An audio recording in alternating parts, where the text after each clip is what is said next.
Provai e vede. História de hoje: Maravilhas do Coração. 4, 3, 2, 1. Eu tinha um gatinho. Ele era bonitinho. O meu gatinho.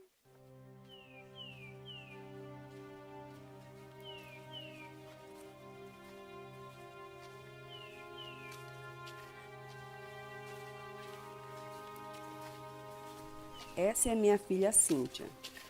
Ela tem uma deficiência na coordenação motora e por isso anda e fala com dificuldade. No hospital, quando ela estava nascendo, eu demorei muito para ser atendida. Por causa disso, Cíntia teve uma parada cardíaca e faltou oxigenação no cérebro, comprometendo definitivamente o seu desenvolvimento. A Cíntia caiu, ficou para trás.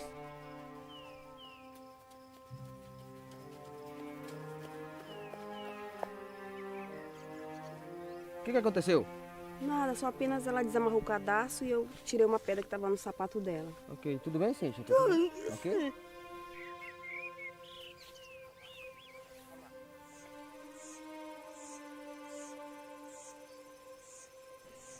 Eu nunca imaginei que pudesse estar vivendo essa aventura com minha filha.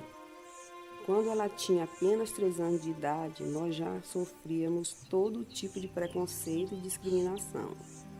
Nós não tínhamos carro e eu a levava de ônibus dentro de um carrinho de bebê para ser atendida na PAI. A volta para casa era sempre um momento muito difícil para nós duas. Muitas vezes estava chovendo e nós duas sozinhas no ponto, eu fazia sinal para o ônibus e não sei por que os motoristas não paravam. Cansada de esperar, eu resolvia ir andando debaixo de chuva até outro ponto, onde tinha mais pessoas para ver se o ônibus parava. Muitas vezes eu achei que nós duas morreríamos ali.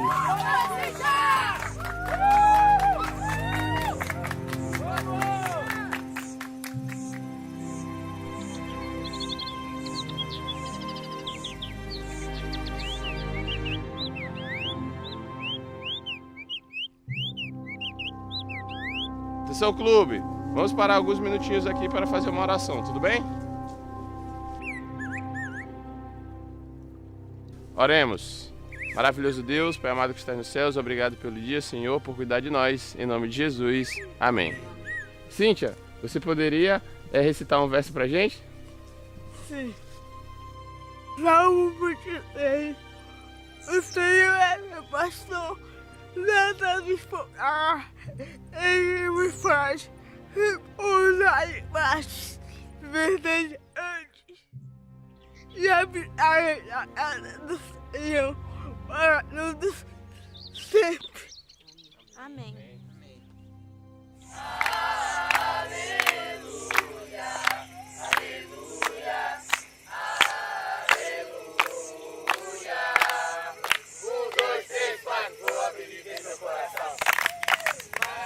Boa noite, clube. Hoje nós estamos na nossa última noite de acampamento e nós iremos encerrar com o fogo do conselho. Eu tenho um envelope aqui comigo e eu quero ler a carta que está dentro dele para vocês, tá? Fiquem atentos. A Universidade Federal do Maranhão tem o prazer de informar que após a aprovação no Exame Nacional do Ensino Médio, o Enem, foi autorizada a matrícula no curso de Direito para a aluna Cíntia Araújo Correia. Cíntia. Olha que notícia maravilhosa, gente. Parabéns a Cíntia e a sua família pela conquista. Vocês merecem. Esta é uma história de amor e superação vivida por Cíntia e sua mãe Rose. Este é um exemplo de vida que deve ser seguido por todos nós, uma verdadeira maravilha do coração. Provai e vede. E agora eu os convido para este momento especial de adoração e louvor, através dos dízimos e ofertas.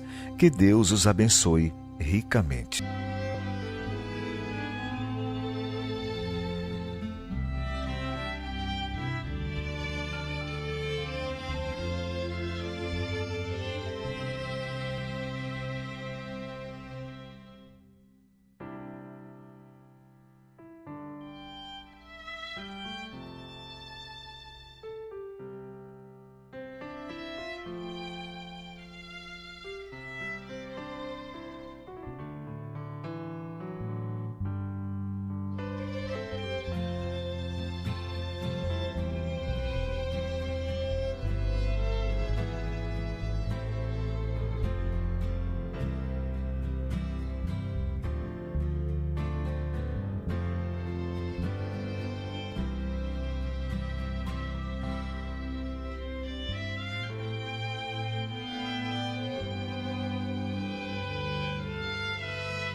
na tua casa nesta manhã de sábado, doando a ti primeiramente o nosso coração, Senhor, para que possamos receber a tua mensagem vinda dos céus.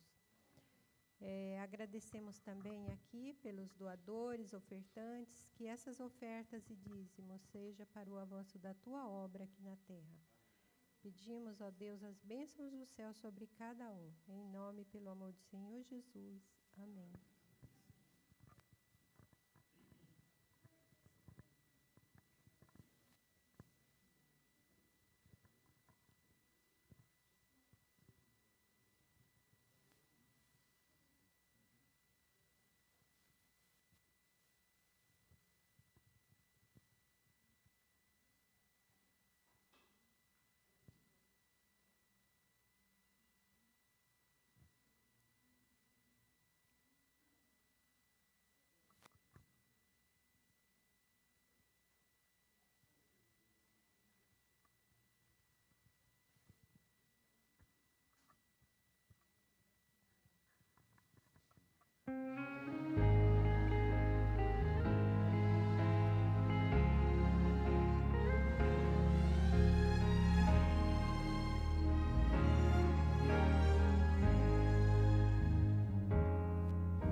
Vamos ficar de joelhos?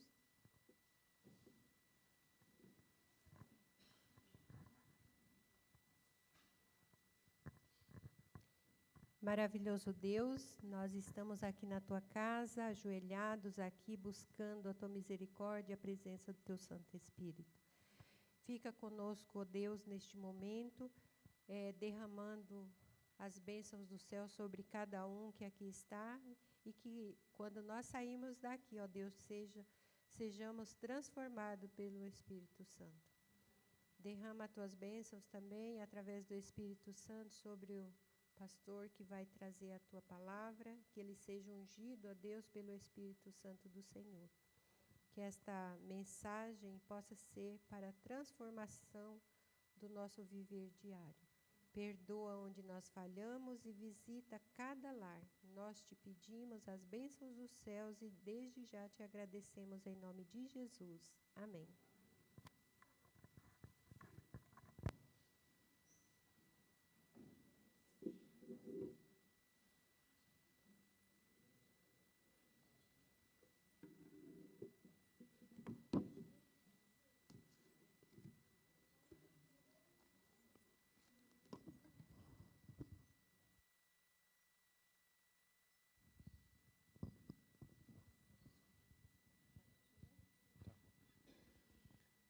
Quero saudar todos com feliz sábado. Não sei se todos lembram, mas a maioria sabe que hoje é o Dia Mundial dos Bravadores. Sempre no terceiro sábado de setembro, esse dia é um dia que a Igreja Adventista se reúne para trazer, assim, a lembrança das pessoas, a importância do clube, as ações do clube, porque o clube faz sentido para essa fase tão importante de adolescentes, né, juvenis e adolescentes, e nós não podemos deixar passar despercebido esse assunto.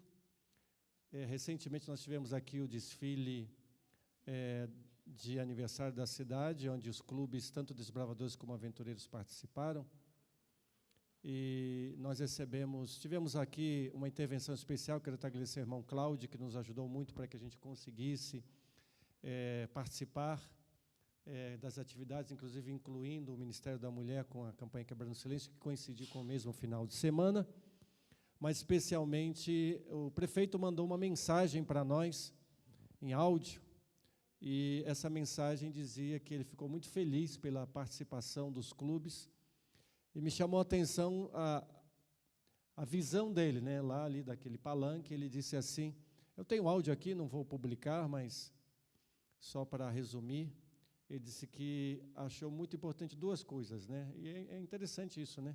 A organização, né, do desfile da nossa igreja, né? As crianças uniformizadas. Ele destacou também que gostou muito do texto, né, que falava sobre família, o texto que enviamos para ser lido lá no palanque, falava sobre família, valores, fé. E ele disse de uma coisa, disse, eu gostei muito que o pastor levou a Bíblia, né? Estava lá com a Bíblia aberta, né? Ele falou isso no áudio. E aí eu pensei assim, né? Esse é o maior legado que podemos dar realmente para o Clube dos Bravadores, né? Ou aventureiros. O objetivo principal é salvar, né? E também promover a motivação para que a pessoa sirva a Deus e ao semelhante. Hoje nós temos aqui um clube atuante de aventureiros e, com certeza, né, dentro de alguns anos, né, a promoção das crianças vai chegar um clube dos bravadores. Eu sempre tenho dito aqui que nós fazemos parte do mesmo exército, né? As crianças crescem, né? As crianças não ficam só como crianças, né? Às vezes a gente, só abrindo um parênteses aqui, você vê um filhotinho de um cachorro, né? Acha lindo, né? Tão bonito, né? E sempre quando eu vejo um animal pequeno, né, ainda eu penso assim, um dia vai ser um adulto, né, um cão adulto, né? E às vezes as pessoas pegam esse animal pequeno e levam para um apartamento, um lugar pequeno, né? Esquecem-se que às vezes é um cão de porte grande, né? Às vezes é um Doberman, um Rottweiler, né? Golden Retriever, e eles são bonitinhos quando são pequenos, né? Mas eles um dia crescem, às vezes são desengonçados, né? E precisam de atividade física, fortalecimento muscular, são as fases da vida. E assim também são as crianças, elas não são só sempre crianças, elas se tornam juvenis, adolescentes, serão adultos e idosos como nós um dia. E nós temos que ter esse olhar, né, de prospecção para o futuro. No passado, o departamento infantil tinha uma coisa que eu achava muito bonita, eu acompanhava, chamava-se promoção do departamento. Então, a criança, ela passava por todas as fases, hall do berço, jardim, primários, juvenis, adolescentes. No meu tempo não tinha adolescentes, eram só juvenis. Juvenis, adolescentes, vão para os jovens. E em cada etapa havia um certificado e uma promoção. Ainda existe hoje isso? Ainda existe? Mas eu não vejo muito essa promoção, não sei porque eu talvez não acompanhe na igreja local, né? Mas eu achava isso muito bonito, né? Mostrar as fases, o acompanhamento que a igreja tem com cada fase. E nós temos que ter essa visão para as fases da igreja, fases dos nossos filhos que eles passam. Eu decidi escolher o sermão que foi usado como sugestão. Na verdade, é a ideia do sermão, é claro, a gente não posso usar todo o sermão aqui, mas a ideia do sermão que foi sugerido para o Dia do Desbravador. E ele encontra-se no Evangelho de João, capítulo 6,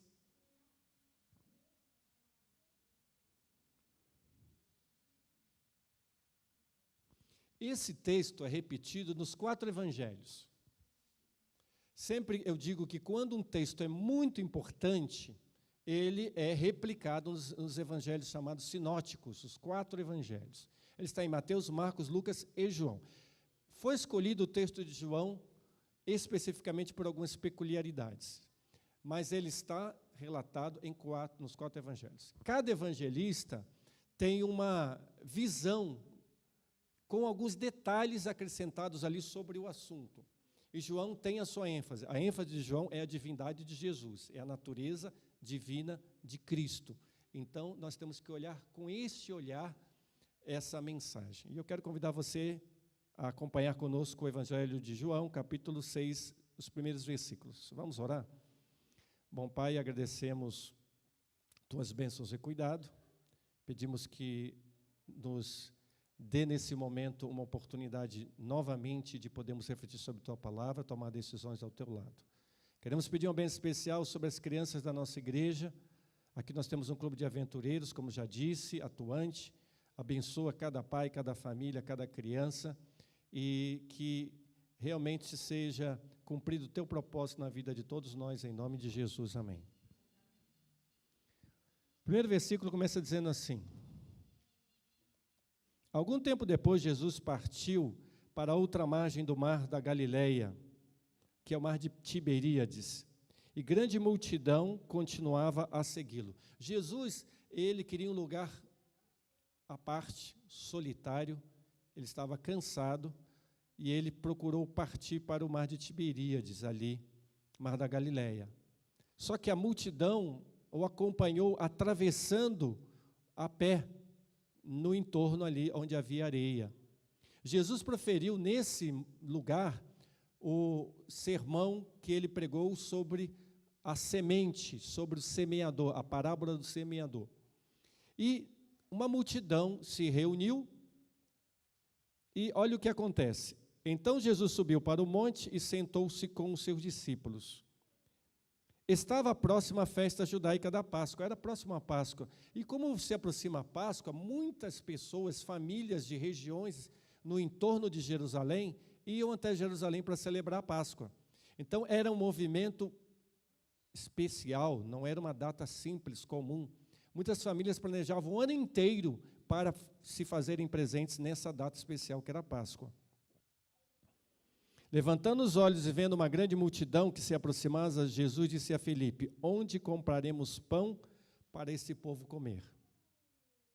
Fez essa pergunta apenas para pô-los à prova, pois já tinha em mente o que ia fazer. João menciona isso. Então Jesus, ele fez uma pergunta para confirmar a fé dos seus discípulos.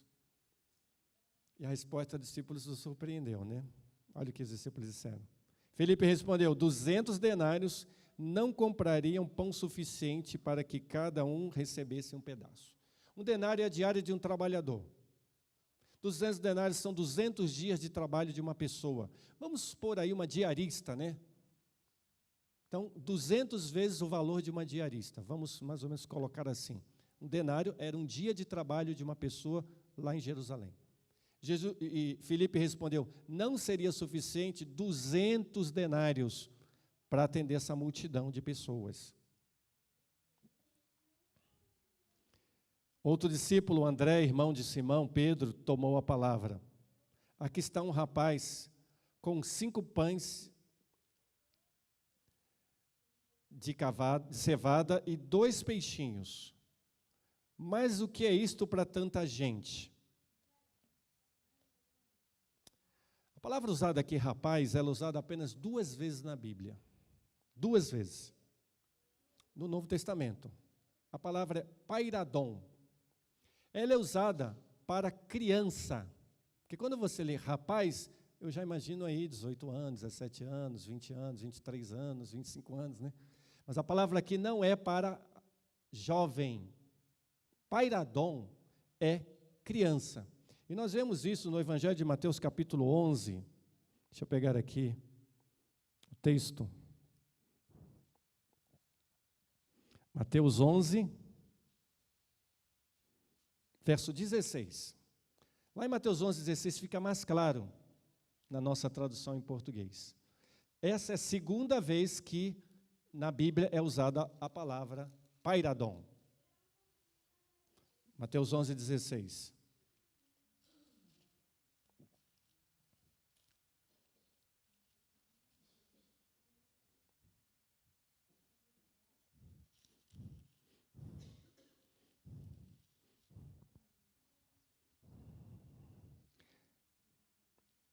Aqui posso comparar essa geração, são como crianças que ficam sentadas nas praças e gritam umas às outras.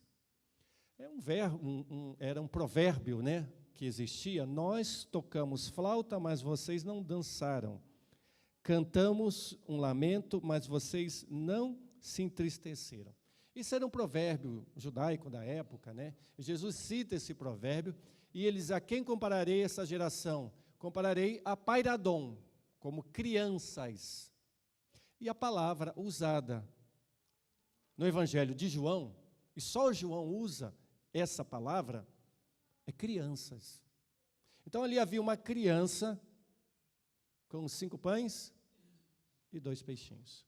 Quem apontou isso, quem percebeu isso, foi André. André percebeu isso. E que coisa inusitada. André sabia que 5 pães e 2 peixinhos não eram suficientes para alimentar uma multidão. Era possivelmente o lanchinho da família. Eu não sei, a Bíblia não menciona se aquele menino estava só com a sua mãe, só com seu pai. Nós não sabemos com quem ele estava. Possivelmente ele não estava só. E até pela quantidade de pães e peixes, era para mais do que uma pessoa. 5 pães e 2 peixes, para uma família pobre, com certeza não era só para aquele menino. Incluía mais pessoas. Pensando nisso, algumas lições nós tiramos. A lição é que André conseguiu perceber aquela criança. Primeira coisa, as crianças são importantes. Muito importantes. Talvez nós não damos o valor que deveríamos dar às crianças. André percebeu a criança. Quem sabe os outros discípulos estavam pensando na multidão, né? O volume, as pessoas. Nossa, hoje tem tanta gente aqui, que beleza, a igreja está cheia, né? O ambiente está cheio, tem pessoas especiais, tem gente influente, tem rico, tem não sei o quê. Não, André não percebeu nada disso. André percebeu a criança. Que percepção importante. As crianças são muito importantes. A segunda coisa que nós podemos tirar de lição aqui é que Jesus, imediatamente, depois que, creio que o Espírito Santo colocou no coração de André essa percepção, Jesus, imediatamente, quando ele relata que havia 5 pães e 2 peixes, peixinhos, inclusive, peixes pequenos, Jesus peça para que todos sentem. E ali os discípulos se distribuíram, começaram a acalmar o povo e pedir para que eles se sentassem. Havia muita grama naquele lugar e todos se assentaram. Eram cerca de 5.000 homens. E quando você diz homens, você está pensando aqui, os estudiosos, teólogos acreditam, que teria pelo menos 3 vezes mais um número de 5.000, umas 15.000 pessoas. Correto? Porque pode ter mulheres e crianças, pode ter famílias. Então, fazendo uma média, possivelmente de 12 a 15.000 pessoas. Mas vamos considerar se fossem somente 5. Vamos pensar que fossem somente 5 pessoas. Olha o que está aqui relatado. Então Jesus tomou os pães, deu graças e os repartiu entre os que estavam assentados, tanto quanto queriam, e fez o mesmo com os peixes. Depois todos receberam o suficiente para comer. Disse aos seus discípulos: ajuntem os pedaços que sobraram, que nada seja desperdiçado. Então eles os ajuntaram e encheram 12 cestos com os pedaços dos 5 pães de cevada deixados por aqueles que tinham comido. Depois de ver o sinal milagroso que Jesus tinha realizado, o povo começou a dizer: sem dúvida, este é o profeta que devia vir ao mundo. Sabendo Jesus que pretendiam proclamá-lo rei à força, retirou-se novamente sozinho para o monte. Que era o seu objetivo, Jesus queria ir sozinho para o monte. Mas vejam só, algumas coisas nós podemos tirar, extrair de lições importantes aqui. Primeiro, a criança aceitou entregar para Jesus tudo o que tinha. Entregar uma coisa difícil que criança não gosta de entregar, o lanchinho, né? É fácil tirar da mão da criança o lanchinho? É muito difícil. Eu não sei qual foi o argumento de Jesus, eu não sei como Jesus conseguiu cativar aquela criança, Jesus é especial para isso, para cativar crianças, mas Jesus, ele convenceu aquele menino, aquela criança, de que ele deveria repartir o que tinha. Segunda lição importante é que aquela criança não foi impedida por ninguém. Os seus pais não foram obstáculo para ele entregar para Jesus o que mais precioso ele tinha. E aí vem uma lição importante. Quantas vezes nós, pais, líderes, somos obstáculos para as crianças? Atrapalhamos elas, ao invés de ajudar. Os discípulos fizeram isso. Lembram quando as mães foram levar as crianças para serem abençoadas por Jesus? Os discípulos estavam impedindo. Jesus: não as impeçais de vir a mim, pois dos tais é o reino dos céus. E às vezes nós impedimos com os nossos projetos, programas, compromissos, e a gente agenda uma coisa que é diferente que os nossos filhos queriam. E é lamentável isso, quando nós, ao invés de sermos agentes facilitadores, nós obstruímos. E os pais ali poderiam obstruir, dizer: ele não tem cabeça para isso, ele é criança ainda. Não, isso aí é para a gente ir para casa hoje. A gente está aqui em Jerusalém, um final de semana, é Páscoa, a gente se organizou, nós somos pobres, para cada dia um pouquinho, nós não temos nem dinheiro para comprar mais coisa, é o que a gente tem para hoje para o lanche, à tarde não dá. Haviam até argumentos para, vamos dizer assim, racionalizar uma negativa ao pedido de Jesus. Mas isso não aconteceu. Lembram que quando eu li o texto aqui, disse que Jesus intencionalmente fez a pergunta a Filipe sobre como alimentaria aquelas pessoas, porque Jesus sabia que havia ali uma criança generosa. Pais que apoiavam aquela criança em buscar a Jesus.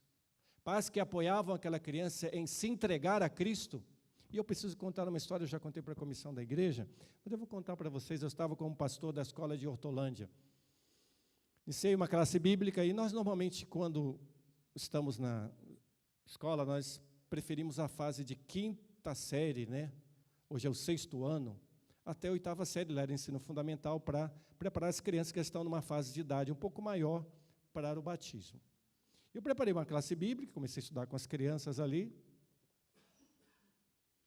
e uma menina da 5ª série, na verdade foram 18 crianças que decidiram se batizar.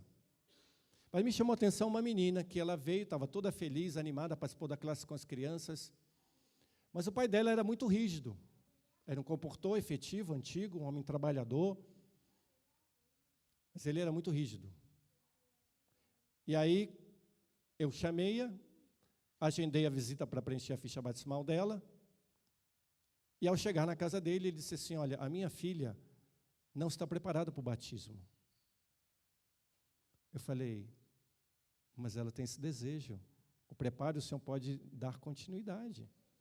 Isso não impede dela ser batizada. Ela aceitou Jesus. Até fiquei pensando, enquanto eu preparava o sermão hoje, pensei, às vezes eu vou a algumas classes, na lição do trimestre passado, você vai estudar alguns temas, existem adventistas antigos que não conhecem alguns assuntos da Bíblia. E são membros da igreja. Alguns não sabem o cálculo das 2.300 tardes e manhãs. Alguns não sabem os períodos proféticos de Daniel e Apocalipse, e nem por isso deixam de ser membros da igreja. É claro que uma criança não vai conhecer tudo. Não, ela está numa fase diferente, mas ela conhece o amor de Cristo, a salvação, justificação pela fé, né, a graça de Cristo. E outros assuntos vão sendo colocados com conteúdo no decorrer da vida da criança. Nós estamos sempre aprendendo. Eu já disse aqui em público que quando eu estudei no mestrado, um dos livros que eu li de um doutor em teologia argentino, mudou a minha forma de enxergar Deus. Hoje eu tenho uma visão muito diferente do que eu tinha, pelo estudo que eu fiz, teológico. E esse livro eu entreguei para um filósofo lá em São Paulo, adventista. Ele estava um pouco assim, dividido com filosofias humanas, ele era professor universitário, e ali ele era membro da minha igreja, foi diretor da escola sabatina, e ele estava ficando um pouco inseguro, e eu peguei meu livro todo marcado do meu curso de mestrado, entreguei para ele e falei, eu quero dar esse livro de presente para o senhor. O senhor ainda tem alguma dúvida sobre Deus? E ele estava passando uma crise existencial, tirando alguma dúvida. Leia esse livro. Recentemente tive que recomprar o livro, não tenho na editora, eu fui na estante virtual, comprei porque a irmã Raquel lá do Lívia pediu esse livro para ler. Eu falei, irmã, meu livro eu doei, mas eu vou comprar o livro novamente, vou emprestar para a senhora, depois eu vou reler esse livro. E ela está lendo esse livro, está amando a leitura desse livro.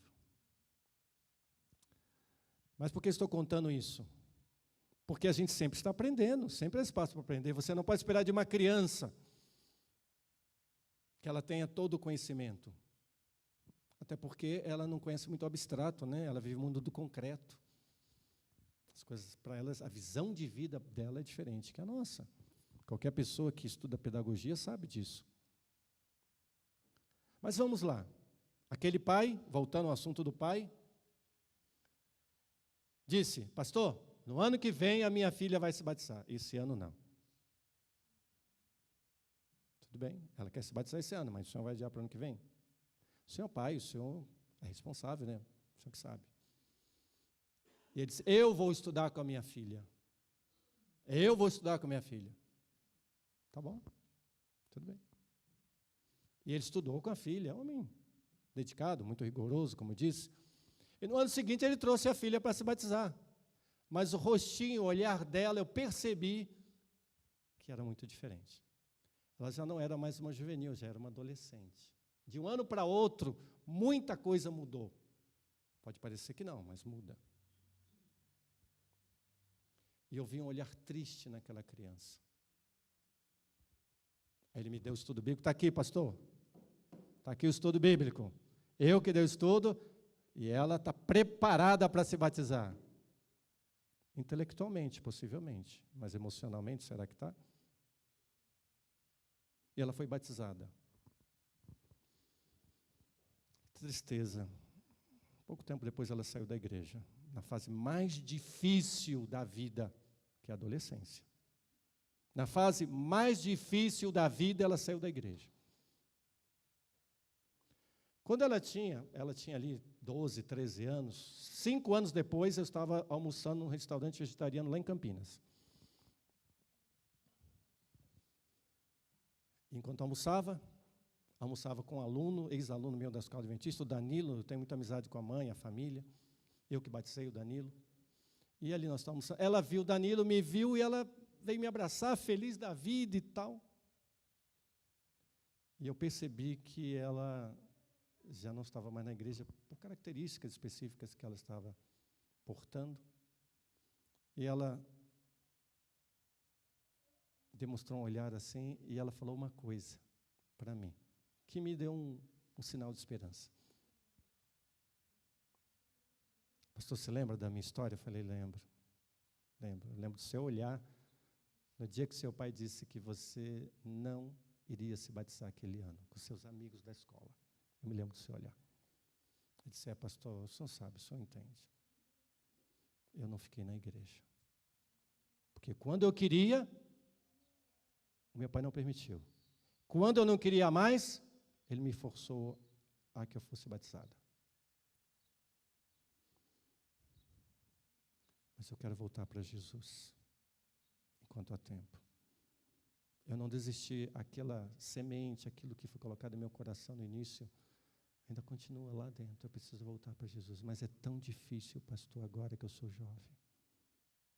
É tão difícil. Eu já vi essa história tantas vezes na minha vida, irmãos.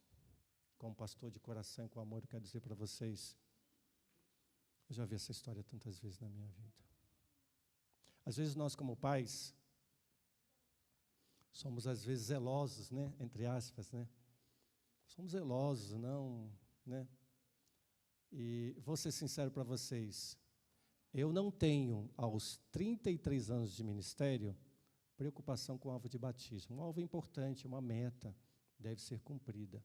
Mas eu não tenho essa preocupação, irmãos. Não tenho. Eu tenho preocupação com a salvação das pessoas. Isso eu tenho. Se batizar 100, 250, 30, para mim é a mesma coisa. Não faz diferença nenhuma. E está sendo gravado, hein? O que eu estou dizendo está sendo gravado. Não faz diferença nenhuma. Mas faz diferença, sim, impedir pessoas que desejam ser batizadas ou adiar esse desejo. Pode ser tarde demais. Outra história que eu conto aqui, dentro desse contexto, é que eu estava em São Paulo, recentemente, faz 4 anos e meio, 5 anos, e recebi uma lista de desbravadores para batizar, que estavam preparados para o batismo, que desejavam se batizar e que, inclusive, esse desbravador, eu havia feito um batismo, ele assistiu o apelo e foi ao apelo do batismo. E aí eu gentilmente liguei para a mãe dele. Aí ela respondeu assim, quem disse ao senhor que meu filho vai se batizar? Essa foi a resposta dela. Falei, ninguém disse, irmã, é que ele foi ao apelo, é que ele demonstrou desejo para algumas pessoas. A sua mãe, que é a avó dele, que me deu o seu contato.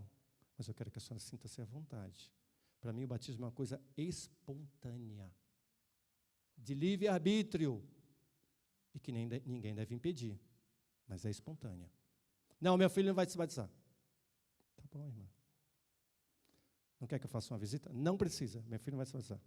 Eu até fiquei pensando, será que era adventista mesmo? Né? Ele devia ficar feliz, né, que o filho decidiu ser batizado, né? Mas muito bem. Sabe o que aconteceu, irmãos? Ela falou, vamos batizá-lo no Campuri. Chegou ao Campuri, ele não foi batizado. Vamos batizá-lo em novembro desse ano. Em outubro, ela teve um mal súbito e morreu. O esposo não era adventista. Esse menino passou 2 anos depois para ser batizado. Já era agora um adolescente. Foi batizado. Eu não estou mais em São Paulo. Não sei o que aconteceu com ele.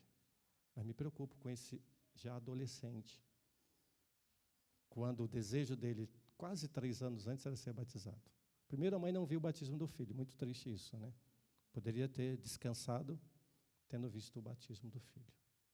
Aqui está uma história que mostra que aquela criança ofereceu para Jesus, entregou a Jesus o que ele tinha naquele momento de mais precioso para a subsistência da sua vida, e ninguém impediu. A história nem conta sobre os pais. E como eu disse, eu tive o cuidado, não está no texto que eu recebi do sermão, do dia do Mundial dos Bravadores, sobre essa criança, sobre a palavra grega, pairadon, que só se repete 2 vezes na Bíblia, em João e em Mateus. Em Mateus eu provei para vocês, não precisa nem entender grego, que a palavra é criança. E criança não tem autonomia, entre aspas, né? Não tem autonomia. Como que vai decidir? Quem sabe ele estava ali com um cestinho, uma lancheirinha, vamos dizer, chama de lancheirinha, guardando aquele alimento para a hora certa. Mas que bênção foi aquela criança. As crianças são importantes e as crianças são uma bênção. Nós precisamos entender isso. E nós não precisamos ser seletivos. Não precisamos ser seletivos somente com os nossos filhos, protegê-los. Não, nós temos que olhar o todo. E aquela criança olhou o todo. Aqueles pais tinham argumentos para dizer: Senhor Jesus, nós não podemos dar para você esses pães e esses peixes, porque nós estamos preocupando com o nosso filho e a nossa família. Poderiam dizer isso? Claro que poderiam. Mas possivelmente eles exercitaram a fé, com certeza.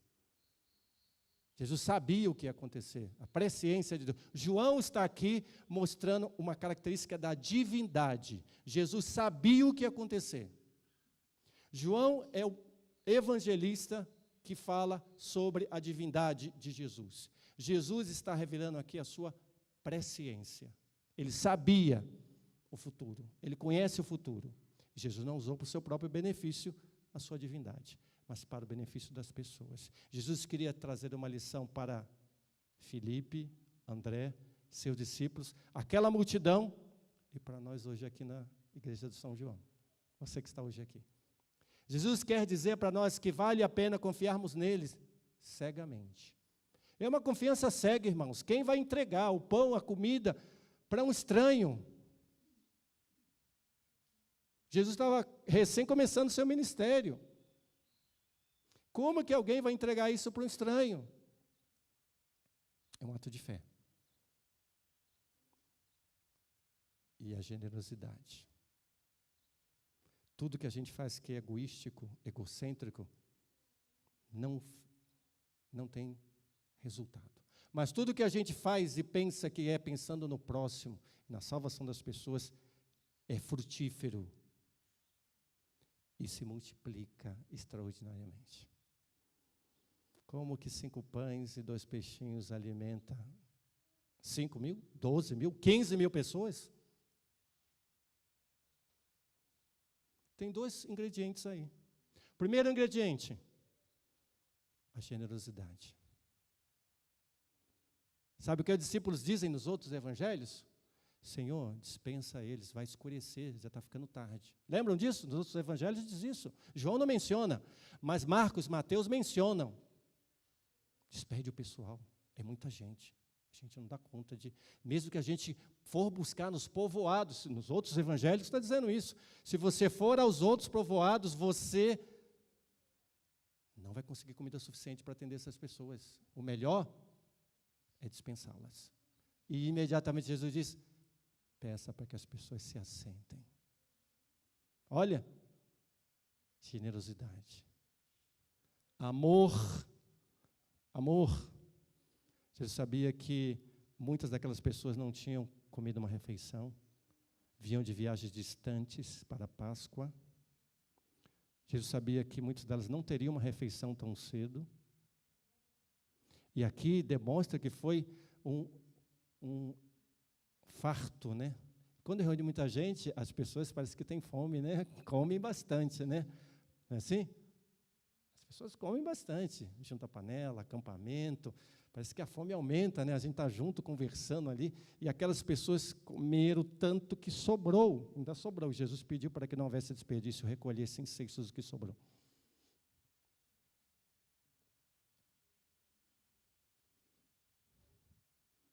Que lições importantes para nós, né? Amor ao próximo, generosidade, entrega. Às vezes nos achamos apóstolos, discípulos de Jesus.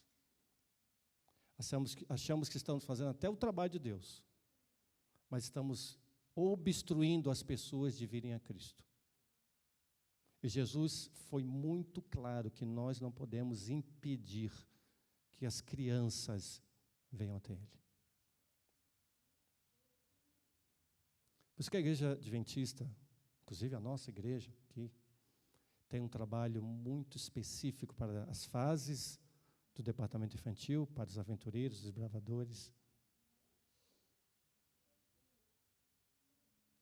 Porque é nessa fase, entre 7 e 8 anos de idade, a fase dos aventureiros, que eles formam o caráter. Os estudiosos, Piaget, mas Ellen White, muito mais, já diziam que 90% do caráter é formado entre 7 e 8 anos de idade. E a ciência hoje comprova isso. Os últimos 10% a vida inteira, o restante da vida. A fase principal. E aí vem a minha última aplicação atual sobre esse assunto. O ambiente que nossos filhos vivem, estou falando das crianças, as escolas que eles estudam, estão contaminando os nossos filhos. E aí você pode ver na internet, Facebook, YouTube, Instagram, diversos depoimentos de pais, pessoas, sobre a doutrinação que está sendo feita com os nossos filhos. Antecipação de sexualidade, teoria de gênero, e aí por diante. Tem muita coisa aí. Desenhos, videogames que trazem violência, assuntos satanistas, coisas místicas. E as crianças têm acesso desde 3 anos de idade, 5 anos de idade, 6 anos de idade. Assim como nós sabemos que a formação da criança é até entre 7 e 8 anos, Satanás também sabe disso. E ele não brinca em serviço, irmãos. Ele não para de trabalhar. Às vezes a gente cruza os braços, mas o inimigo ele não quer parar. Porque ele sabe que essa fase muda a mente das pessoas. E às vezes nós dissemos, como aquele pai zeloso disse, ai, pastor, é muito cedo, ela não está preparada ainda. Mas ela está preparada para enfrentar esse mundo aí, né? Perigoso, influenciador, em que os coleguinhas já estão falando coisas para elas, ou coleguinhas, meninos, meninas, absurdas, que criança não precisa e nem pode entender, precisa ter mais maturidade para poder selecionar, filtrar essa avalanche de coisas que as pessoas falam. Aí depois, quando nossos filhos se tornam adolescentes, como aquela moça lá em Hortolândia, nós lamentamos, dizemos. Aí nas quartas-feiras nós estamos pedindo oração porque nossos filhos saíram na igreja. Se eles eram tão animados nos juvenis, decoravam versículos nos aventureiros, nos bravadores, por que eles saíram da igreja? Não é porque eles foram para os bravadores, nem aventureiros, nem porque estavam no juvenil. Não é por isso, não. Por 2 razões principais. Porque eles passam o maior tempo do dia sujeitos a essa influência. Concordam comigo? A maior parte do tempo. Na escola, com amigos, convivência, redes sociais. É a maior parte do tempo. Isso ensina. É tempo. E uma segunda coisa que é muito ruim. Às vezes aprendem com as nossas atitudes. E, infelizmente, nós às vezes ensinamos nossos filhos procrastinação, adiar as coisas, deixar para depois, não cumprir compromissos, não serem fiéis a Deus. Uma série de coisas que, nas nossas lutas pessoais, né, com a nossa fé, a gente às vezes transfere para os nossos filhos. E parece que as coisas que mais facilmente eles assimilam são as boas ou as ruins? As ruins, né? Infelizmente. Isso é natural. Então, existe um esforço e uma dedicação grandiosa para reverter isso que é natural, que é assimilar o que é ruim. Mas para assimilar o que é bom, é tempo, é sentar junto, é conversar, é explicar, é fazer a criança pensar, interagir com ela, fazer refeições juntos, conviver, viver e conviver com as crianças, dialogar, ouvir a criança. E as crianças, Ellen White diz que elas têm também lutas como nós adultos temos. A gente olha, isso é coisa de criança, é bobagem. Você vai passar. Daqui a pouco você está dando risada. Não, para a criança aquilo é muito sério. Ela perdeu aquilo para ela, ela precisa de ajuda. E às vezes nós pais olhamos assim, isso não é nada, isso é uma bobagem, não vale nem R$1. Por que você está... Arrebentou a rodinha do carrinho. Hoje não é carrinho mais, hoje é tudo digital, né? Mas no meu tempo era carrinho. E não é, para ela é importante. Mexeu com ela, com o emocional dela. Para ela aquilo é precioso. Fica aqui uma lição linda que esse texto traz. A lição mais importante do texto. Jesus fez os discípulos, a multidão, aquele menino e a família dele pensarem sobre o que é mais importante. O reino eterno, a vida eterna. Jesus, aqui no início do seu ministério, está dizendo que Ele é o pão da vida. Ele realiza esse milagre da multiplicação dos pães. Que nós podemos confiar plenamente em Deus. E aí eu quero deixar um conselho para nós pais. Se você que é pai, mãe, está passando por um desafio grande com seu filho, sua filha,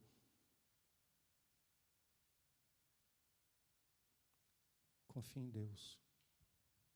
Deus ouve as orações sinceras dos pais. Confie em Deus. Hoje tem tanto coisa diferente, TDAH, não sei o que, compulsivo. Minha esposa sabe muito bem, a lista é grande, né? Parece que toda criança é assim, né?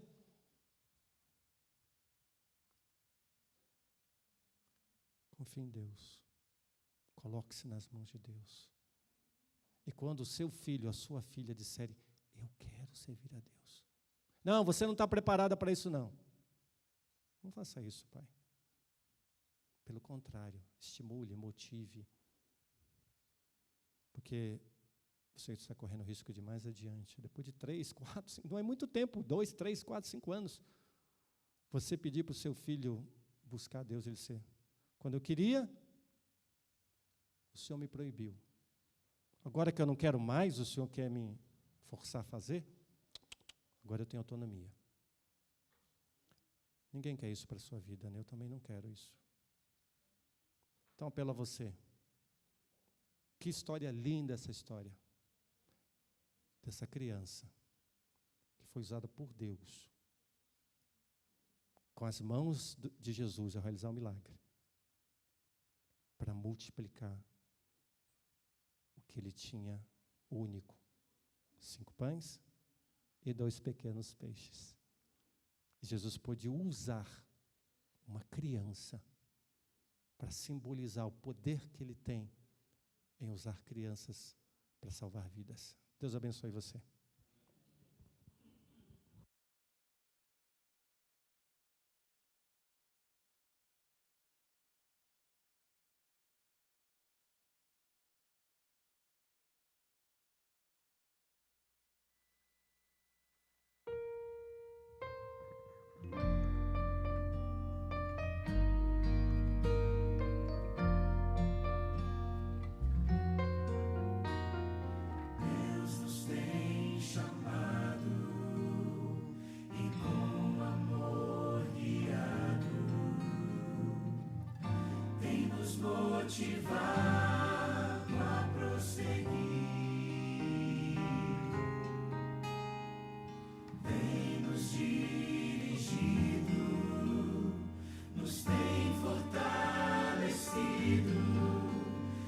Mostrado que está na direção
Oremos.